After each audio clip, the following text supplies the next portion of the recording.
नमस्कार, मैं आज आपको एक बहुत ही इम्पॉर्टेंट केस के बारे में बताने जा रहा हूं, जिसमें हेयर ट्रांसप्लांट के पूर्व, फिर हेयर ट्रांसप्लांट की प्लानिंग, फिर इम्प्लांटेशन, किस एरिया को हमने कैसे किया, उसके बारे में बताऊंगा। He is a young man of around 38 years और ग्रेड 4+ नॉर्वुड की बाल्डनेस थी, मीन्स हेयर लाइन काफ़ी रिसीड हो गई थी और टॉप पे वाल्ट ऑफ द स्कैल्प पे भी इनको थिनिंग हो गई थी, जिनका हमने हेयर ट्रांसप्लांट किया कॉम्बिनेशन ग्राफ्टिंग से। कॉम्बिनेशन ग्राफ्टिंग जिसके अंदर हम स्कैल्प मीन्स सर के पीछे से एंड द बियर्ड, इन दोनों का यूज़ करते हैं। इसका एडवांटेज ये होता है कि जो स्कैल्प का डोनर एरिया होता है उससे इतने ज़्यादा डोनर हेयर फॉलिकल की सप्लाई नहीं होती जितने की आवश्यकता होती है। मीन्स डिमांड जो है काफ़ी ज़्यादा होती है, अनलिमिटेड होती है, और जो अवेलेबिलिटी है वो लिमिटेड होती है। तो ऐसे कंडीशन में आपको एक्स्ट्रा स्कैल्प डोनर एरिया की आवश्यकता रहती है।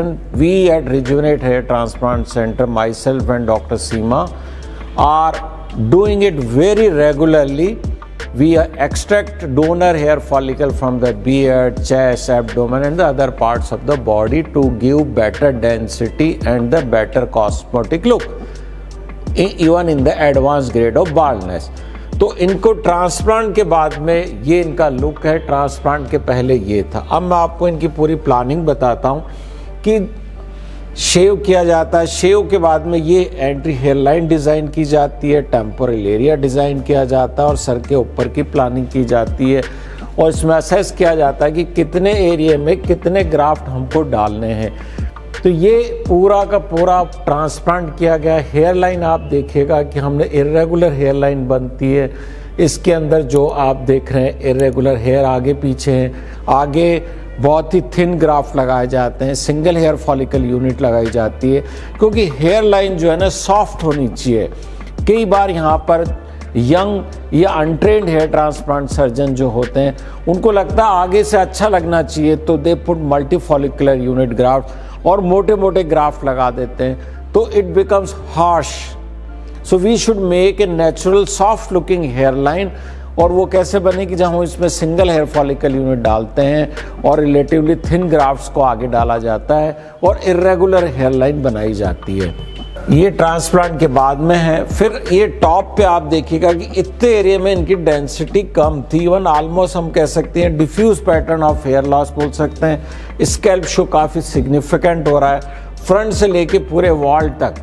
कई बार फ्रंट से हमको ऐसा दिखता है जैसे सिर्फ एंट्री हेयर लाइन गई है, लेकिन टॉप के अंदर वॉल्यूम पूरा का पूरा गायब हो जाता है, जो एक तरीके से diffuse pattern of hair loss है।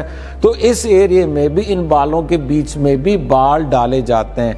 कई बार हमारे दर्शक या हमारे पेशेंट ये पूछते हैं कि ये जो बाल नॉर्मली थे, जब हम ट्रांसप्लांट करते तो क्या इनको उखाड़ देते हैं, या ट्रांसप्लांट के दौरान इनको डैमेज होता है क्या? तो इसका आंसर है नहीं, हम इनको कहीं भी डैमेज नहीं करते, बल्कि ये बाल बहुत इम्पॉर्टेंट है, इनकी इम्पॉर्टेंस है, इनको मेडिकल ट्रीटमेंट से रिटेन करना चाहिए।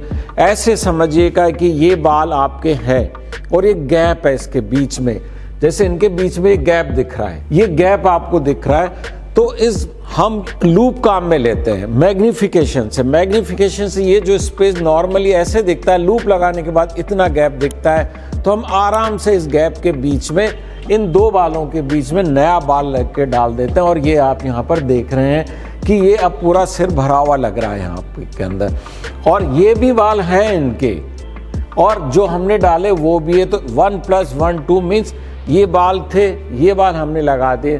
तो इस तरीके का लुक आपको यहाँ पर दिख रहा है, और यहाँ पर इस प्रकार का लुक है। अतः जिनके बालों की डेंसिटी बहुत कम हो गई, means diffuse pattern hair loss है, स्कैल्प शो है और सिग्निफिकेंट है, उनको उनके जो नॉर्मल हेयर है उनको बिना डैमेज करे उनके बीच में बाल डाल दिए जाते हैं। ये आप देख सकते हैं टॉप की प्लानिंग पूरी की हमने इस तरीके से। एंट्री हेयर लाइन जोन था, ये फ्रंट रीजन है, ये टॉप का रीजन, इवन हमने क्राउन तक के एरिया को कवर किया है आपको। ये लेटरल व्यू में आप देख सकते हैं अच्छी तरीके से, आपको पूरा प्लानिंग समझ में आती है कि इतने बड़े व्यू में आप देख पा रहे हैं कि इस तरीके से हेयर लाइन को डिजाइन किया गया है। ओके, आप ये देख पा रहे हैं, देखिएगा। यदि हम और बड़ा करते हैं तो आप स्पष्ट रूप से देख सकते हैं कि जिग जैग हेयर लाइन बनी है। ओके, ये डिजाइन किया, इसमें आपको लाइन दिख रही होगी। कई बार पेशेंट हमसे पूछते हैं कि सर ये लाइन मत बनाना, तो जब हम बड़ा करते हैं तो ये तो लाइन नहीं बनती है, ये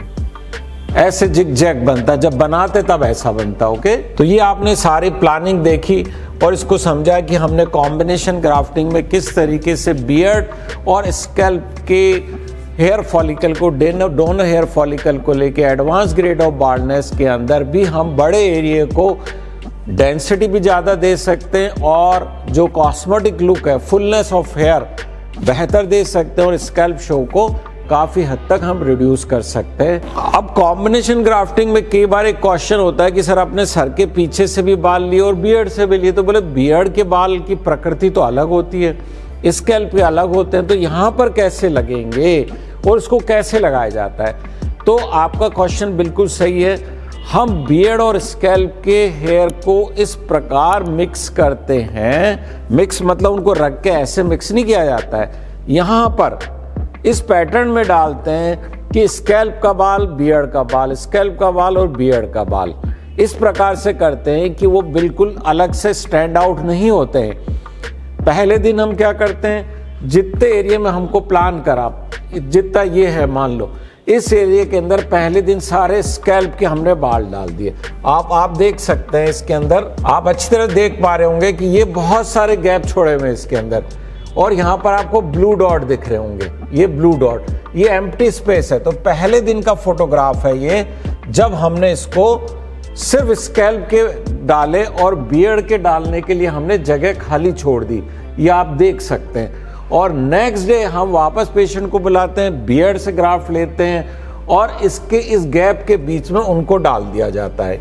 अब आप इसको देखिएगा, ये पूरा भरा हुआ दिखेगा आपको, इसमें बियर्ड और स्कैल्प दोनों डाले जा चुके हैं। तो इस प्रकार से एक परफेक्ट साइंटिफिकली आर्टिस्ट तरीके से उसको इस प्रकार से मिक्स करते हैं जिससे कि बियर्ड और स्कैल्प के ग्राफ्ट अलग से ना दिखे, एकदम से मिक्स होकर के नॉर्मल दे, फिर भी बियर्ड के बाल थोड़े अलग दिखेंगे। Thank you.